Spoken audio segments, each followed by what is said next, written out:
Hi friends, tomato ரைஸை ஒரு வாட்டி இப்படி செஞ்சு பாருங்கள். டேஸ்ட்டு சூப்பராக இருக்கும். அதுக்கு 2 ஆனியன் எடுத்துக்கோங்க. அதை நல்லா ஃபைனாக சாப் பண்ணிக்கோங்க. அதுக்கு 3 டொமேட்டோ எடுத்துக்கோங்க.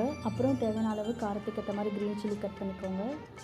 கேஸ் ஆன் பண்ணிவிட்டு கடாயை வச்சுட்டு எண்ணெய் தேவையான அளவு ஊற்றிட்டு அதில் பட்டை, கிராம்பு, பிரிஞ்சி எல்லாம் போட்டு வதக்கிட்டு ஆனியனும் போட்டு வதக்கிக்கோங்க. கலர் இப்படி சேஞ்ச் ஆனதுக்கப்புறம் க்ரீன் சில்லி ஆட் பண்ணிக்கோங்க.